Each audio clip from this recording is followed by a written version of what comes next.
What happens when Britain's most beloved chat show host comes face to face with the royal who turned his back on the crown? You won't believe what unfolds when Prince Harry sits down with Graham Norton, only to have the conversation spiral into the most explosive confrontation ever witnessed on live television. This isn't just another celebrity interview gone wrong. This is a masterclass in how years of simmering tension can explode in spectacular fashion. Before we get into this incredible story, make sure you hit that subscribe button and drop a comment below, because you're not going to believe what unfolds when these two British icons clash in ways nobody saw coming. The atmosphere in the BBC studios last night was electric from the moment Prince Harry walked onto that famous red chair. What started as polite pleasantries quickly transformed into something far more sinister when Graham Norton, known for his razor-sharp wit and fearless questioning, decided to dig deeper than anyone expected. "So Harry," Norton began with his trademark smile, "you've been quite vocal about your struggles with the British media, but isn't it ironic that you're here tonight on British television promoting yet another project?" The question hung in the air like a loaded weapon, and Harry's expression immediately shifted from relaxed to defensive. "I think there's a difference between having a conversation and being hunted by photographers, Graham," Harry replied, his voice already carrying an edge. "I'm here because I choose to be here, not because I'm being chased down a street." But Norton wasn't backing down. With the cameras rolling and millions watching, he pressed forward with surgical precision. "Right. But you've made quite a career out of criticizing the very institution that gave you everything, haven't you? The royal family, the British public who supported you for decades. Doesn't that strike you as a bit ungrateful?" The tension in the studio became palpable.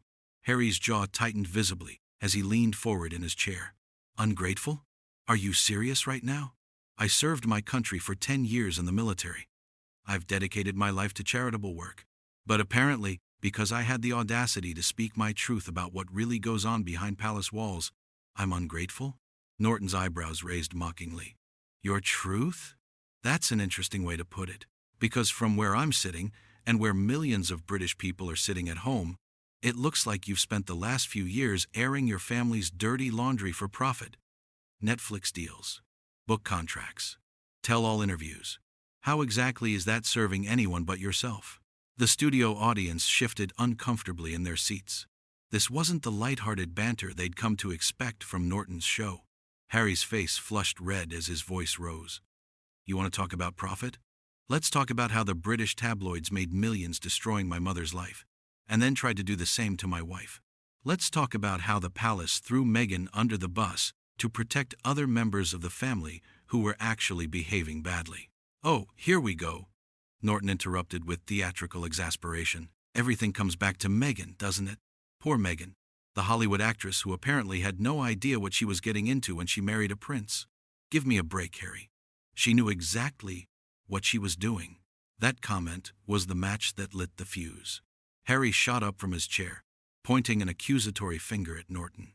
"Don't you dare talk about my wife like that. You don't know what she went through. You don't know about the racist coverage, the death threats, the complete lack of support from the institution I was raised to respect." Norton remained seated, but his voice grew colder. "What I know is that she lasted less than 2 years before running back to California with her tail between her legs, taking you with her. And ever since then, you've both made a living out of playing the victim card while living in a multi-million-dollar mansion." The audience gasped audibly. Harry's hands were shaking with rage as he stepped closer to Norton's desk. "Playing the victim?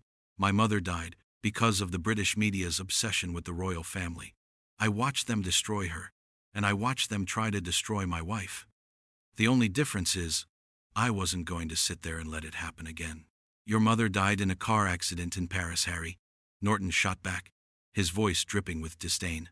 "Stop trying to rewrite history to justify your Hollywood lifestyle. Diana would be ashamed of what you've become. A bitter, entitled man-child who can't handle criticism." The mention of his mother in that context was the final straw. Harry's voice cracked with emotion and fury. "How dare you? How dare you invoke my mother's name to score cheap points? You have no idea what you're talking about. None of you do. You sit here in your comfortable studios, making jokes and judgment calls about people's lives, but you've never walked in our shoes. Norton leaned back in his chair with a smug expression. I don't need to walk in your shoes, Harry. I can see perfectly well from here. You had everything. A loving family, public adoration, a platform to make real change. Instead, you chose to burn it all down because your wife couldn't handle a few bad headlines. Harry was visibly trembling now, his voice reaching a crescendo. A few bad headlines? They drove her to the point of suicide. But I suppose that doesn't matter to people like you, does it? As long as you get your ratings, as long as the tabloids get their clicks, who cares about the human cost? Oh please, Norton scoffed. Spare me the dramatics. If she was really in such a dark place, maybe she should have sought proper help instead of running to Oprah Winfrey with a laundry list of complaints about not getting enough support from people who had already bent over backwards to accommodate her. That was it. Harry ripped off his microphone and threw it onto Norton's desk with such force that it made a loud clatter that echoed through the stunned studio. I'm done with this. I'm done with people like you who think you can say whatever you want about my family because we're public figures. You're everything that's wrong with British media. Cruel, callous, and completely out of touch with basic human decency. As Harry stormed toward the studio exit, Norton called after him with venom in his voice. That's right, Harry. Run away. Just like you always do when someone challenges your narrative. Your grandmother must be rolling in her grave watching what you've become. Harry stopped dead in his tracks, turning back one final time with tears of rage in his eyes. My grandmother loved me, and she understood why I had to protect my family. Something you clearly know nothing about.